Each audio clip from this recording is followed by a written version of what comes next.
Most adults have more connections than any generation in human history. Hundreds of contacts, thousands of followers, people to text at any hour, and more people feel completely alone than any generation in human history. That paradox, more connected, more isolated, is not a modern problem. Aristotle identified the exact mechanism behind it 2,300 years ago, before social media, before smartphones, before any of the technology we usually blame. He said the reason most people feel alone despite being surrounded is that they have confused two other things for friendship and built entire lives around those two things, while the one that actually works never got built at all. He called it virtue friendship, and he said it is the rarest thing in human social life, not because people are bad, because building it requires something most people never offer. Think about the 5 people closest to you right now. Now ask, which type are they? And more importantly, which type are you to them? This is what Aristotle found, and it changes everything about how you understand every relationship in your life. Before we go into this, if you have been watching this channel, Seneca on time and anger, Epictetus on freedom, Marcus Aurelius on toxic people, Aristotle completes something that all of them only touched: the external world, the people we choose to have in our lives, and why those choices, made mostly without frameworks, produce so much quiet suffering. Subscribe now and hit the bell, because Aristotle goes places the other Stoics did not. Subscribe. 5 seconds. Now, the 3 types. Welcome to Memento, Sapiens, ancient wisdom for the modern mind. Aristotle was a student of Plato, a teacher of Alexander the Great, and arguably the most comprehensive thinker in the history of Western philosophy. He wrote about everything: logic, biology, politics, ethics, drama, physics.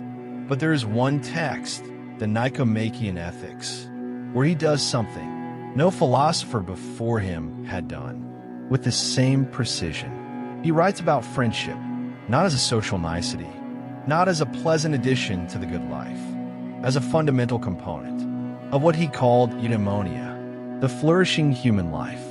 He wrote, "Without friends, no one would choose to live, though he had all other goods, wealth, health, success, reputation, none of it sufficient, without genuine friendship." And then, with the methodical precision that characterizes everything Aristotle wrote, he identified exactly what friendship is, what is not, and why most people spend their entire lives with the wrong version. Today, I am giving you the complete Aristotle friendship system, not as philosophy, as the most practical framework for understanding who is actually in your life and how to build what you actually need. Part 1. The 3 types of friendship Aristotle identified, and why most people have only 2 of them. In the Nicomachean Ethics, Aristotle makes a distinction that I think is the most useful framework for understanding human relationships ever produced. He says there are exactly 3 types of friendship, not stages of friendship, not depths of friendship. 3 completely different types, with different foundations, different trajectories, and completely different outcomes. Type 1, friendship of utility. The foundation, mutual usefulness. You are connected to this person because there is something each of you provides that the other benefits from. Professional connections, colleagues, neighbors, the friend who knows someone useful, the contact who opens doors. Aristotle was not dismissive of this type. He acknowledged it is real, valuable, and appropriate in its context, but he identified a precise weakness. It lasts exactly as long as the usefulness does. The moment the professional context changes, the job ends, the project finishes, the mutual benefit disappears. The friendship reveals its actual foundation. And most of the time, the foundation was the usefulness, not the person. You have probably felt this. A colleague you spoke to every day, for 3 years, and after the job ended, nothing. Not because anyone was bad, because the friendship was built on something that changed. Type 2, friendship of pleasure. The foundation, enjoyment. You genuinely like being with this person. They make you laugh. The conversations are easy. The energy between you is good. This is also real friendship, Aristotle said, and also appropriate in its context. But the same structural weakness applies. When the pleasure changes, when life gets harder, when you are not your most entertaining self, when the circumstances that produced the enjoyment no longer exist, the friendship tests its foundation, and often what it finds there is not enough. You may have noticed this at a difficult period in your life. Some people were suddenly less available. The group that was always up for something became hard to reach when what you needed was not fun, but presence. Not because they were bad friends, because their friendship was built on something that requires you to be at your best, or at least your most enjoyable. And difficulty is rarely either. Type 3, friendship of virtue. The foundation, who you actually are. Not what you provide, not how enjoyable you are. The actual you, your values, your character, the person you are when nothing is going well, and there is nothing to offer. Aristotle described this type with more precision and more care than anything else in his treatment of friendship, because he knew it was rare, and he knew exactly why. This friendship does not form quickly. It cannot be forced or manufactured.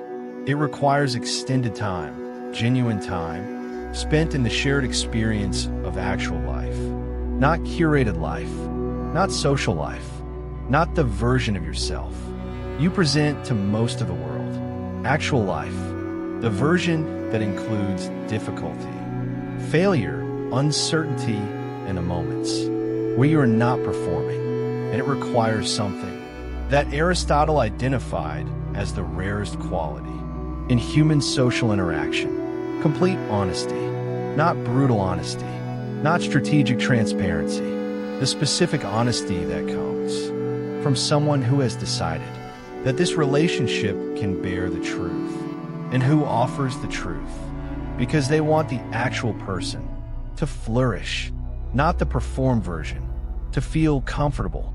Part 2, why virtue friendship is so rare, and the specific reason most adults stop building it without noticing.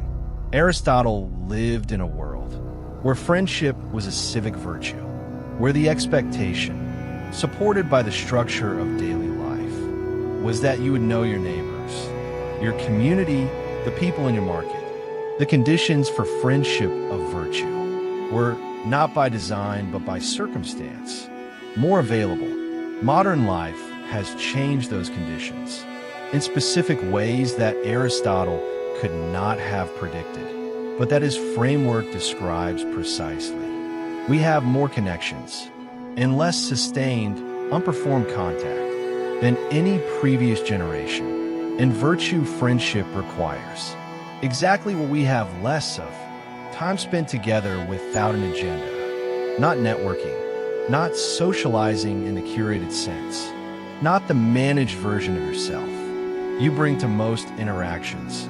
Unmanaged time, the kind where you are tired and not particularly impressive, where the conversation goes somewhere you didn't plan, where you say something you haven't rehearsed. Aristotle called this the necessary condition for friendship of virtue. Not shared interests, not similar values in the abstract. Shared time, specifically the kind where both people stop managing how they appear to the other. And this is where modern life creates the specific problem. Almost all our social time is managed time. Dinner parties where everyone performs, work events where everyone networks, social media where everyone curates, the unmanaged version of yourself, the one that would allow virtue friendship to form, almost never gets invited. So the friendships we build are almost always utility or pleasure, genuine, enjoyable, real in their way, but not the kind that survives. A significant difficulty, not the kind that says what you need to hear, instead of what you want to hear, not the kind that is still there, when you have nothing to offer and are not particularly enjoyable to be around. Aristotle identified one more reason. Virtue friendship is rare. It requires mutual recognition of virtue. Not perfect virtue, not the absence of flaws, the genuine recognition that the other person is trying, seriously, consistently, imperfectly, to be who they say they are. And that requires knowing someone well enough to see the trying, which requires the time, which requires the unmanaged contact, all of which requires a decision most adults never consciously make, the decision to let someone actually know them. Part 3. How to identify which type of friendship you are in and what that tells you about what you actually need to build. Aristotle gave several tests for distinguishing the types of friendship. The most useful in my reading of the Nicomachean Ethics is what I call the adversity test. When things go seriously wrong, when you are not at your best, not your most useful, not your most enjoyable, who is still actually there? Not who sends a message, not who likes a post, not who says, let me know if you need anything, who is actually specifically, concretely there.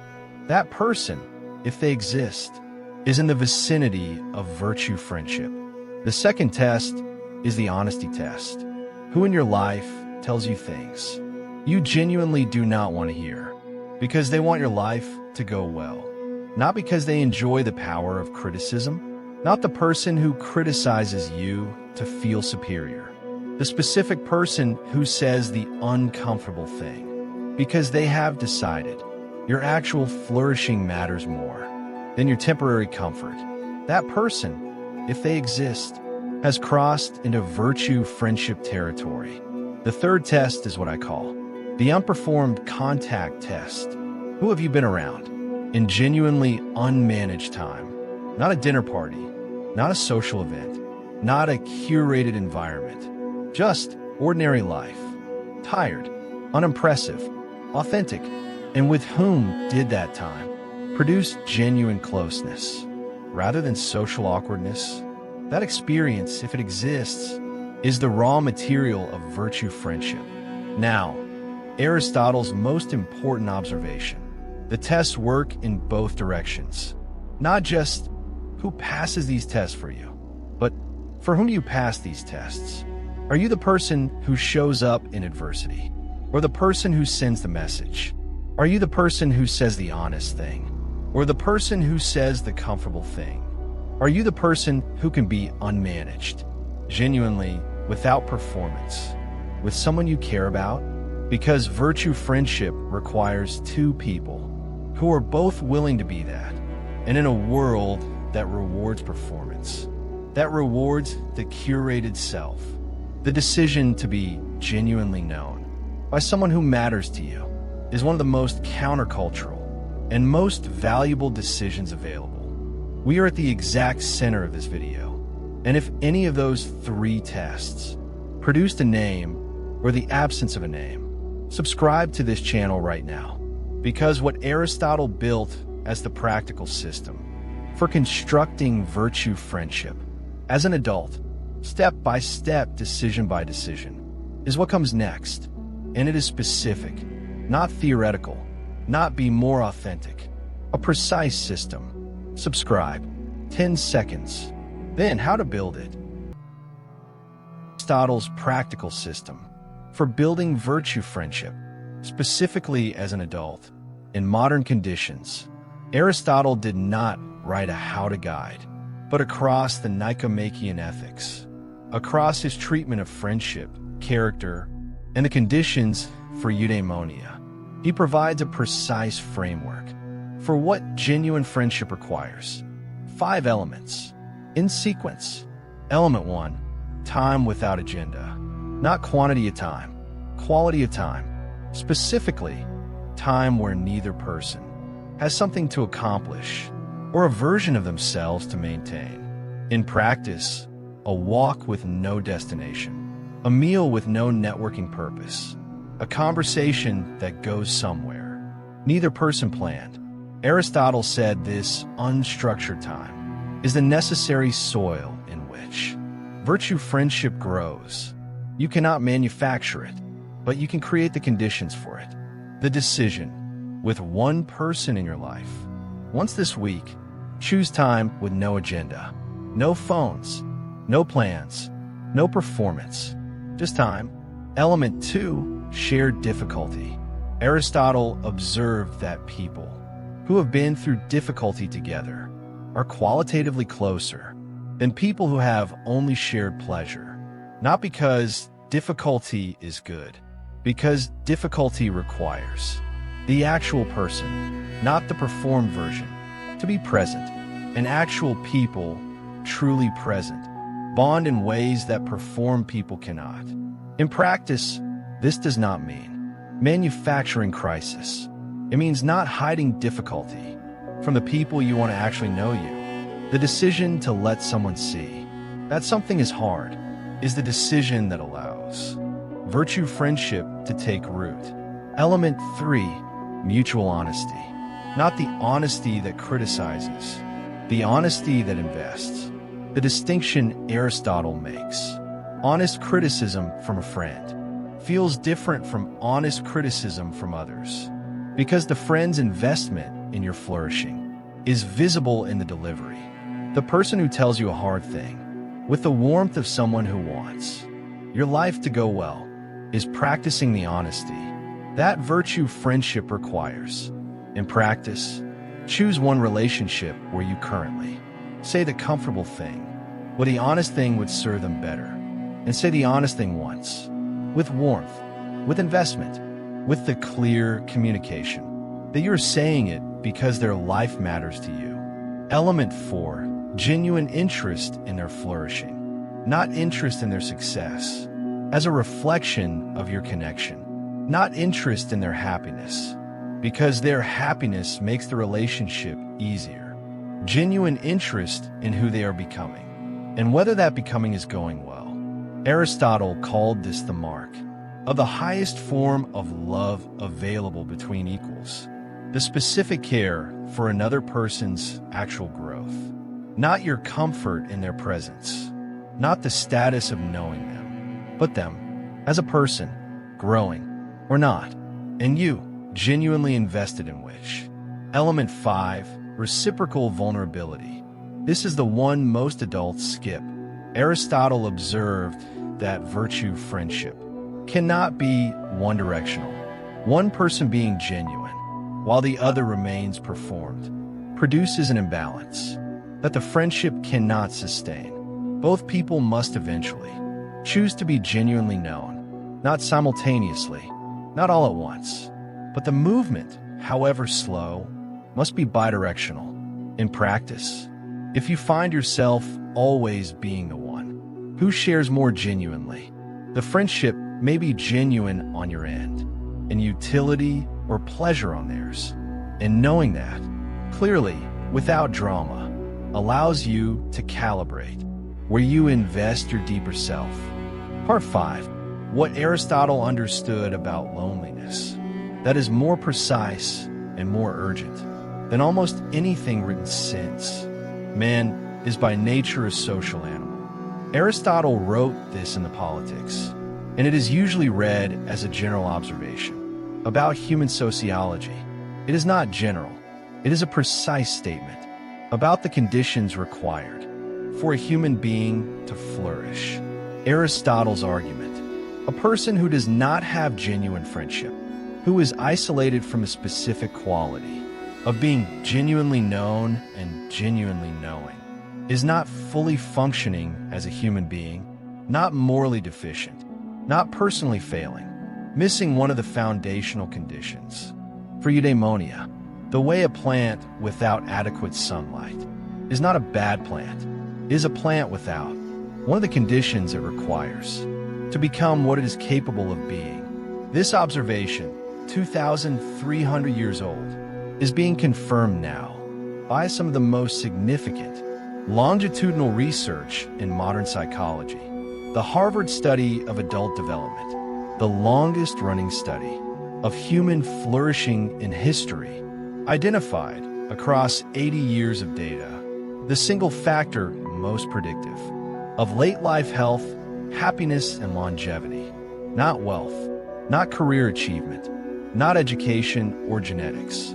The quality of close relationships, specifically whether the person had at least one relationship in which they could be genuinely vulnerable, genuinely known, without fear of judgment or abandonment.